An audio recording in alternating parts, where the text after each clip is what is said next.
How did a small kingdom on the edge of Asia stop the greatest empire the world had ever seen?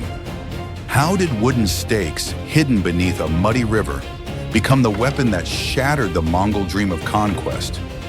The answer lies on the waters of the Bakdang River, where courage, cunning, and sacrifice forged a victory for the ages. By the late 13th century, the Mongol Empire stretched from the steppes of Mongolia to the plains of Hungary. It had crushed kingdoms, shattered dynasties, and brought empires to their knees. No army could match their cavalry, no city could withstand their siege machines. They were in every sense the masters of the known world.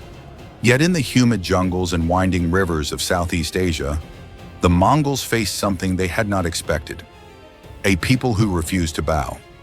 This was Jai Viet, a small kingdom, proud and resilient, nestled along the Red River Delta.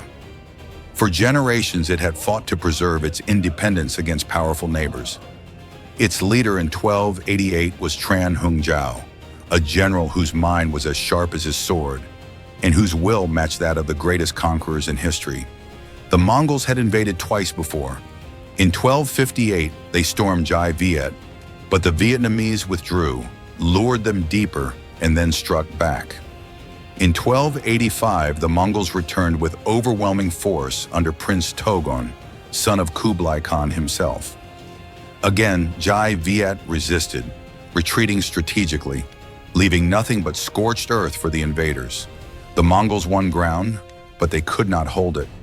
Their horses withered in the humid heat, their supplies dwindled, their soldiers fell to ambushes and disease. And now in 1288, Kublai Khan demanded revenge. He sent his fleet and armies once more, determined to crush Jai Viet once and for all.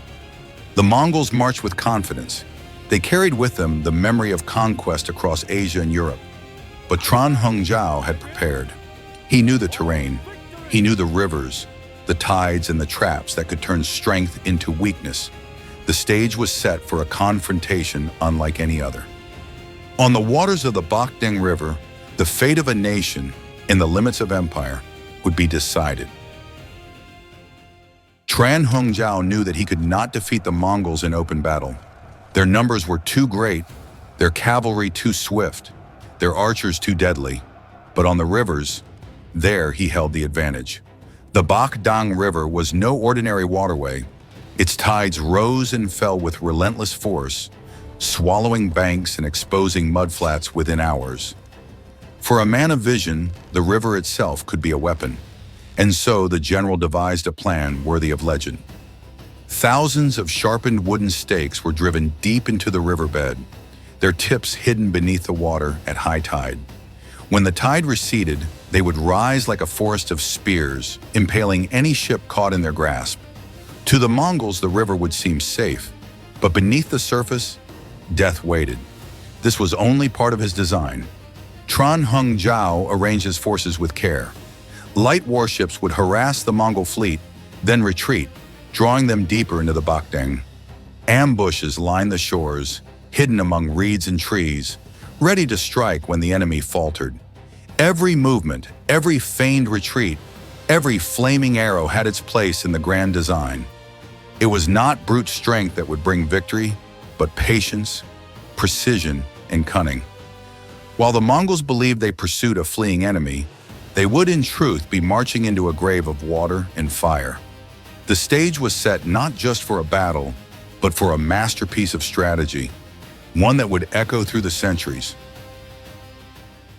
The morning of April 9th, 1288, dawned heavy with mist. The Bakdang River lay still, hiding its deadly secret beneath the surface. On the horizon, sails appeared. Hundreds of Mongol warships, their banners snapping in the wind, their prows cutting through the water like blades. At their head sailed Omar and Fantiep, commanders of the UN fleet. They were confident. Before them, they saw Vietnamese ships scattered, small and fragile, retreating upriver as if in fear. To the Mongols, it was the same story they had seen before: a weaker enemy fleeing before overwhelming might. The drums of the Mongols thundered. Horns blared across the waters. Arrows darkened the sky as their ships surged forward.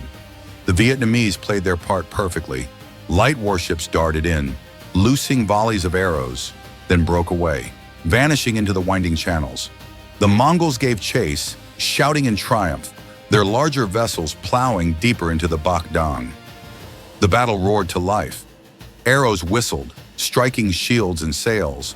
Flaming projectiles arced across the river, setting small craft ablaze. The clash of steel rang out as boarding parties fought hand-to-hand, swords clashing, spears thrusting, men grappling and falling into the bloodied water. From the shores, the sounds of war echoed. War drums pounding like thunder, gongs reverberating through the mist. Hidden in the reeds, Vietnamese soldiers waited, watching, knowing the moment was near. The Mongols pressed harder, driving upriver, convinced that their prey was cornered. But beneath their ships, the tide had already begun to turn. The water level dropped, slowly, almost imperceptibly, and with it, the stakes hidden in the riverbed began to rise. The trap was closing. The tide began to fall. At first, the Mongols noticed nothing. Their heavy warships pressed upriver, chasing the fleeing Vietnamese. Victory seemed close. They laughed, jeered, certain the enemy was cornered. But then came the grinding sound, the splintering of wood, the sudden lurch of a ship halted in midstream. A cry rose from the deck. Another ship shuddered, its hull pierced from below. And another. The hidden stakes of the Bakdang had awakened. As the tide receded, thousands of sharpened poles emerged from the depths, invisible no longer. The great Mongol ships, their weight dragging them down, became impaled. Hulls split open, water rushed in, panic spread like fire. The river that had seemed a road to victory had become a graveyard. From the shores, the signal was given. War drums boomed, horns blared, and suddenly the reeds and hills erupted with soldiers. Vietnamese warships surged forward, light and swift, darting between the trapped Mongol vessels. Arrows rained down, fire spread from ship to ship, and the once proud fleet dissolved into chaos. The Mongols fought desperately. Men leapt into the water, only to be dragged under by the current. Officers shouted, trying to rally, but their voices were drowned by screams. Flaming arrows pierced sails, setting them ablaze. Smoke rolled across the river like a shroud. From every side, Jai Viet struck. Spears jabbed from the banks. Boats swarmed from behind, and the tide of battle turned into slaughter. The trap of Bakdang had sprung, and the empire that had conquered half the world was bleeding in a narrow river far from its step. The Mongol fleet was in ruins. Ships cracked and sank, one after another, as the river swallowed them whole. Men screamed as they were dragged into the depths, their heavy armor pulling them down. Those who tried to swim were cut down by arrows, their bodies floating amid burning wreckage. From the banks, Vietnamese soldiers poured fire and steel into the chaos. Light boats darted like hawks among trapped prey, ramming, boarding, slaughtering. War cries echoed across the Bakdang, shaking the hearts of the invaders. The great admiral of the Yuan fleet, Omar, struggled to rally his men, but his voice was lost in the roar of flames and crashing timber. His flagship, caught on the stakes, listed violently as fire swept across its deck. Soon it was engulfed, swallowed by river and fire alike. Omar himself fell, another victim claimed by the trap. Beside him, countless Mongol officers perished. Entire units dissolved in terror. Those who tried to retreat found their way blocked. Those who pressed forward met nothing but sharpened stakes and blazing ships. The river ran red with blood. Charred beams and shattered shields drifted downstream, carrying with them the corpses of men who had once believed themselves invincible. For the Yuan invaders, this was no longer a battle, it was annihilation. And for the Vietnamese, it was more than victory. It was vengeance. For burned villages, for stolen harvests, for years of invasion. Every thrust of the spear, every arrow loosed, carried the weight of a nation's fury. The invincible empire of the Mongols, broken on a riverbank. The rout had become a slaughter. The smoke of battle drifted away, But the name Bak Dang would never fade. On that river, in the spring of 1288, an army of farmers, fishermen, and citizen soldiers shattered the pride of the Mongol Empire. Kublai Khan, master of China and grandson of Genghis Khan, had sent wave after wave of armies to crush Dai Viet. Each time they had been met with resistance. But on Bak Dang, his dream of conquest met its grave. Tran Hung Zhao's trap had destroyed the invincible fleet. Hundreds of ships were sunk or burned. Tens of thousands of soldiers were killed or captured. The Yuan dynasty, which had conquered half the world, had been stopped cold by a small nation that refused to kneel. For Vietnam, it was more than survival. It was proof.